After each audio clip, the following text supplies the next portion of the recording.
en muchísimas columnas, en muchísimos escritos, he señalado que el presidente Barcos quizás el presidente más visionario en el campo ambiental que hemos tenido en la historia de Colombia.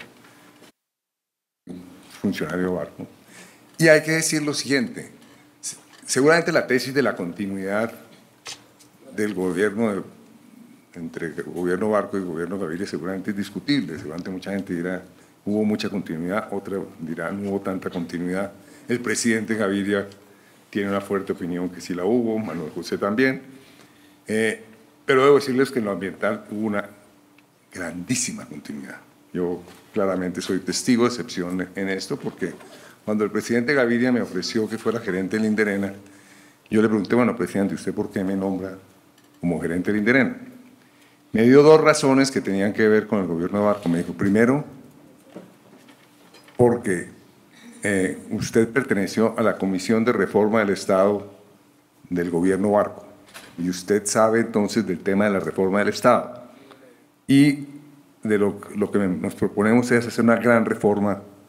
de la autoridad ambiental en Colombia. En segundo lugar, porque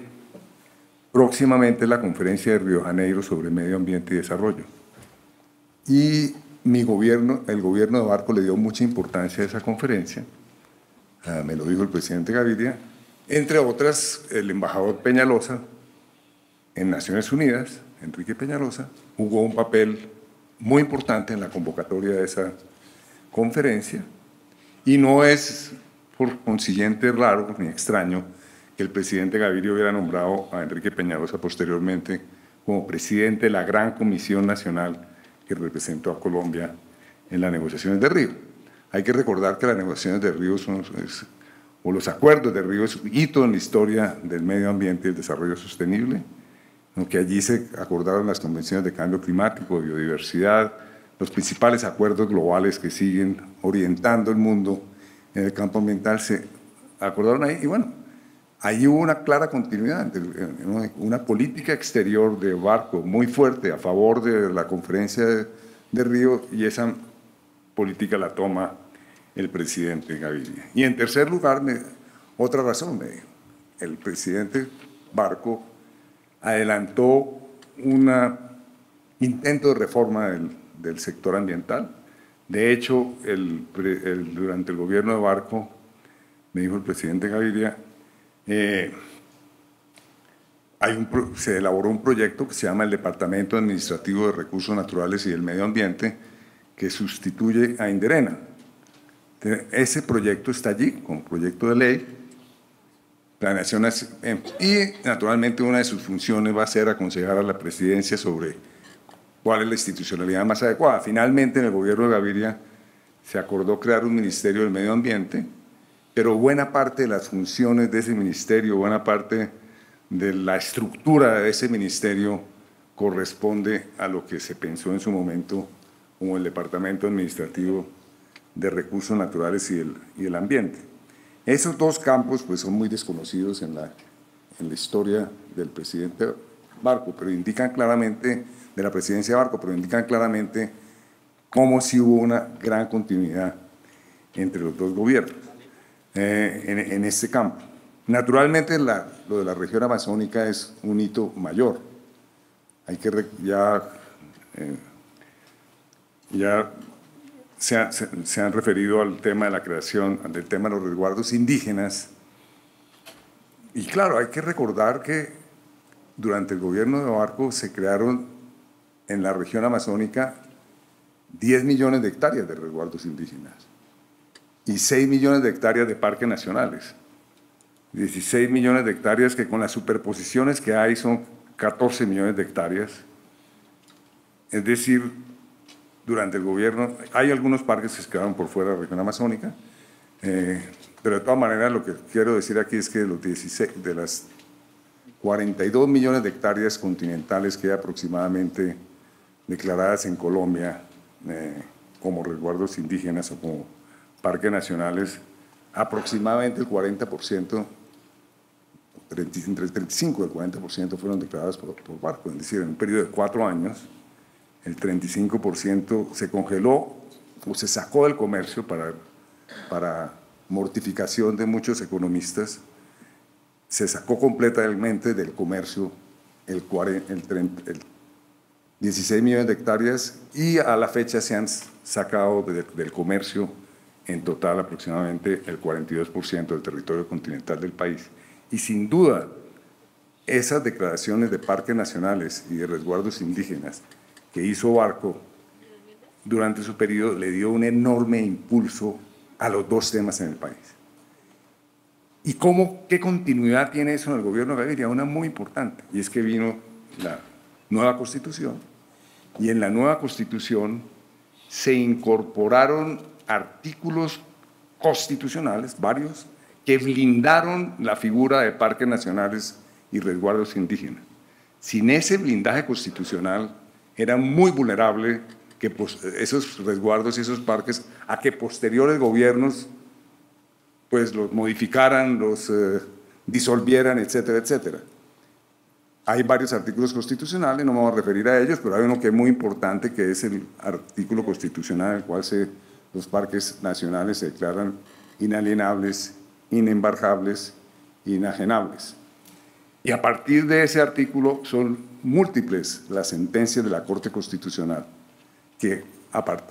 han servido para desarrollar claramente ese artículo constitucional mediante diferentes jurisprudencias y que claramente han blindado la figura de parques nacionales y de resguardos indígenas. Recientemente hubo una famosa sentencia sobre el Parque Nacional Yaigojé-Apaporis que se superpone con un resguardo indígena y que hubo un intento de unos grupos mineros interesados en que se disolviera el parque por razones legales, y hay una sentencia supremamente importante de la Corte Constitucional que claramente reafirma que desarrolla aún más el tema de los parques nacionales y de los resguardos indígenas. Entonces, digamos, ahí hay un hecho fundamental. El tema del amazónico, pues claramente indica el gran visionario que era el presidente Barco.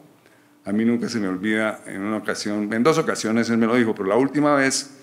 que él me habló sobre la región amazónica fue una vez que conversé con él, por cierto, tengo claro el sitio preciso, en un aniversario del Colegio Anglo-Colombiano, y yo estaba de ministro en ese momento,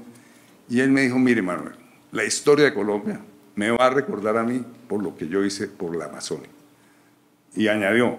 porque en la región amazónica hay que conservarla para el largo plazo. Nosotros, los de acá del centro, la gente de Bogotá, la gente de mi tierra, de Cúcuta, no tenemos ni idea qué hacer con la región amazónica. Es una región muy compleja y lo mejor que le puede ocurrir al país es que la protejan los grupos indígenas que siempre la han habitado. Entonces, digamos, como un testimonio personal ya diciendo, mire, soy consciente, muy consciente, de qué significa mi gobierno en el largo plazo en relación con los resguardos indígenas y con los parques nacionales. De hecho, hoy en día creo, Martín, que la región amazónica, el 65% de la región son parques nacionales y resguardos indígenas. Naturalmente, como lo señaló Martín, ha habido posteriores declaraciones, pero sin duda la fuerza del proceso la lanzó Barco cuando declaró el predio Putumayo, que es un predio que, para ilustrar el tamaño del predio, que tiene el área de Costa Rica. Exactamente el área de Costa Rica, un poquito más grande que Costa Rica. Es el predio Putumayo y está en relativo buen estado de conservación. Hay otra conexión importante entre el gobierno Barco y el gobierno Gaviria a través de la Constitución Nacional, y son las propiedades colectivas de las comunidades negras. Sin duda, toda la política de resguardos indígenas en la región amazónica de Barco fueron un antecedente fundamental para que en la Constitución Nacional se estableciera en el artículo 55 transitorio que todas las tierras que habían ocupado ancestralmente las comunidades negras serían tituladas a esas comunidades en forma de propiedad colectiva. De hecho, uno de los grandes argumentos de las comunidades negras que se vinieron a Bogotá, un grupo de jóvenes extraordinario, de líderes, uno de sus grandes argumentos frente a todo el proceso de la nueva Constitución era: si a los indígenas se les otorgó ese derecho, no hay ninguna razón para que no se nos otorgue a nosotros. Y de hecho, quienes llevaron la vocería de las comunidades indígenas en la Asamblea Constituyente fueron los dos representantes indígenas. Ellos fueron los que representaron los artículos que llevaron al artículo 55 de transición, y fueron los indígenas a nombre, una cuestión muy simbólica sin duda, a nombre de las comunidades negras que no estaban representadas en la Asamblea, quienes hicieron todo el argumento, presentaron todos los documentos, etcétera, para crear lo que hoy en día están constituidos por 6 millones de hectáreas de propiedades colectivas de las comunidades negras en la región del Pacífico. Claramente había una similitud, o se asemejaba, se decía, hay dos grandes selvas tropicales en Colombia, una en la región bien conservadas, una en la Amazonía, la otra la del Pacífico, y no hay ninguna razón para que no se nos otorgue títulos colectivos en esa región cuando nosotros hemos sido claves para conservar esa selva. De hecho, esa declaratoria fue afortunada porque, como muchos estudiosos de la cuestión negra han señalado en Colombia, si esa titulación no se hubiera dado, hubiera ocurrido eventualmente un gran genocidio durante en los primeros años de este siglo por parte de grupos paramilitares que estaban buscando esas tierras para ellos. Entonces, esa es otra conexión supremamente importante. Ahora, que en el campo ambiental haya esa continuidad, pues no es muy comprensible, porque una buena política ambiental y una buena política de conservación y una buena política de la protección de la diversidad biológica solo puede lograrse mediante una continuidad de ese tipo. Si hubiese venido un gobierno después del de Barco que fuera un no creyente, entre comillas, o fuera un escéptico del tema de los resguardos indígenas y del tema de los parques nacionales, perfectamente hubiera podido desmontar parte de lo que hizo el gobierno Barco. Fue muy afortunado que el gobierno Gaviria tomara de alguna manera la posta, como se dice, y fue muy afortunado que hubiese un proceso de una nueva constitución que permitió claramente blindar, como lo dije ya, los resguardos indígenas y los parques nacionales. Y finalmente también yo en mi pequeña participación que hice en el gobierno del presidente Barco, debo hacer una nota de pie de página lo que dijo José Manuel Cepeda, Manuel José Cepeda, y es que yo hice parte de la comisión, ya lo dije, de la reforma del Estado colombiano, que fue una comisión que creó Barco el último año y medio de gobierno, y que es muy expresivo que un presidente el último año y medio de gobierno cree una gran comisión para la reforma del Estado colombiano, porque era obvio que él no iba a tener ninguna capacidad, ya le quedaba muy poco tiempo, de implementar ninguna de las recomendaciones que allí salieran. Esa comisión se creó con todos los fierros, con un gran presupuesto, dedicamos muchísimo tiempo durante año y medio, desfilaron por esa comisión diferentes expertos internacionales. Manuel José hacía la Secretaría General de esa comisión, entonces ya hay ahí una de las explicaciones de la continuidad, y también Jorge Hernán Cárdenas. Y hay que decirlo, muchas de las recomendaciones y ahora lo conversábamos en el recreo con Manuel José, muchas de las recomendaciones de esa comisión fueron tomadas posteriormente e incorporadas en particular en la nueva constitución del país, porque fueron varios, por lo menos 20 tomos de recomendaciones, si mal no recuerdo, y seguramente muchas de las reformas también que se hicieron a nivel administrativo. Y de hecho el presidente Gaviria me dijo, usted que es experto ahora en la reforma del Estado colombiano porque perteneció a esa comisión, métase en este tema de la reforma del sector ambiental. De nuevo, muchas gracias por esta oportunidad